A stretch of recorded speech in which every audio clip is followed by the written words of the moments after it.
At the class reunion, someone asked my husband, "Who was your secret crush back in high school?" Carter Delgado glanced at me briefly, then turned to the beauty queen sitting beside him. Mia. Mia Prescott's eyes went wide with shock. "Then why did you ignore the love letter I wrote you?" Carter froze. "I thought you liked Brendan Lawrence." One question led to another, and piece by piece, the misunderstanding from all those years ago unraveled. Mia's love letter had ended up in the wrong bag. That single mistake had kept them apart. Mia's eyes turned red in an instant, and Carter's face filled with stunned regret. The people around us started making snide remarks. "Come on, how is that dramatic? A love letter that just happened to end up in the wrong bag? You don't think someone might have switched it on purpose?" The air went dead. Every pair of eyes in the room turned to me. Most of our classmates had no idea that Carter and I had been married for 5 years. All they remembered was that I was the ugly duckling who'd shamelessly chased after Carter Delgado back in the day. I turned to look at him. I wanted him to say something. Anything. Even just one sentence. That he was the one who'd pursued me. But he said nothing. Just like the rest of them, he stared at me with an unreadable expression. In that moment, I slipped the wedding ring off my finger, the one I'd worn for 5 years, and told myself it was over. A few more rounds of drinks passed. Mia ran over to Carter's side, tears streaming down her face like rain on cherry blossoms,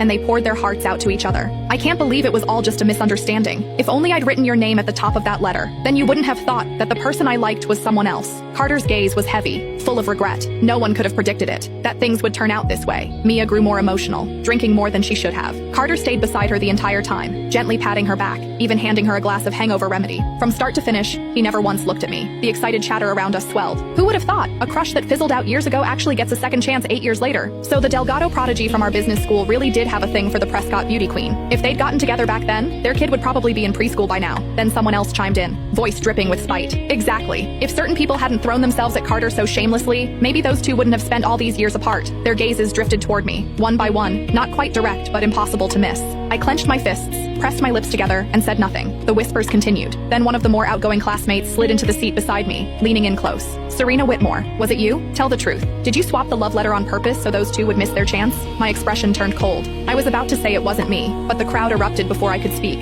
I'd bet money on it. Everyone used to say Carter and Mia were the golden couple. They were obviously into each other. The only one who didn't get the memo was Serena, pining away, staring at Carter every chance she got. We all saw it. The second evening study hall ended. She'd drag him out to the track field. Who knows what other stunts she pulled? Swapping a love letter? That's nothing for someone like her. Obviously she did it. Do we even need to ask? None of them knew that Carter and I were together. 8 years as a couple. 5 years as husband and wife. They only remembered that I used to hang around Carter a lot. They assumed I was the one chasing him. A lovesick nobody reaching for someone out of her league, desperate to land the golden boy. But they didn't know the truth. From the very beginning, Carter was the one who pursued me. He was reserved by nature. Never one for public displays. He'd never once posted about us on social media. Every step forward in our relationship had been his initiative, his doing. Yet somehow, he always came out looking like the innocent party. He was the prodigy of the business school, turning heads wherever he went, impossible to ignore. And me? In everyone's eyes, I was never good enough for him. But that was no reason for me to be mocked.